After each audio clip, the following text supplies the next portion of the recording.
Columbia University is going to pay $200 million to resolve claims that it discriminated against Jewish students. Now, the deal is supposed to restore hundreds of millions of dollars in federal grants the White House terminated or paused earlier this year. So let's get to Eyewitness News reporter Jaysha Patel, who's live for us in Morningside Heights with the details on this settlement. Good morning, Jaysha.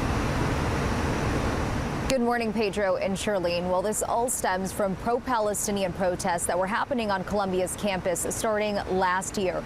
And after a months-long dispute, the university and the Trump administration has finally come to an agreement.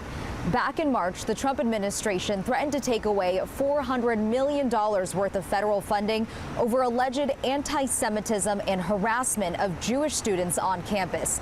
Later that month, the university agreed to 9 demands from the Trump administration, including banning masks and stricter controls over its Middle East Studies department. The school says they don't admit any wrongdoing with this agreement, but it has recognized changes were needed. The school says the settlement puts no rules on who is hired and admitted, and they've also implemented new ways to make the campus safer, discipline students, and have an inclusive and respectful working environment. So these are the details of the settlement. Like you mentioned, Columbia University has agreed to pay the federal government $200 million over 3 years. They also agreed to pay $21 million to settle investigations brought by the U.S. Equal Employment Opportunity Commission.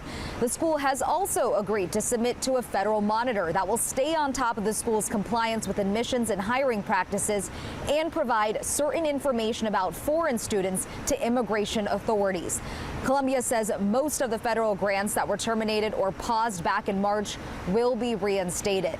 And U.S. Secretary of Education Linda McMahon has released a statement about this, saying, quote, Columbia's reforms are a roadmap for elite universities that wish to regain the confidence of the American public by renewing their commitment to truth-seeking, merit, and civil debate. I believe they will ripple across the higher education sector and change the course of campus culture for years to come.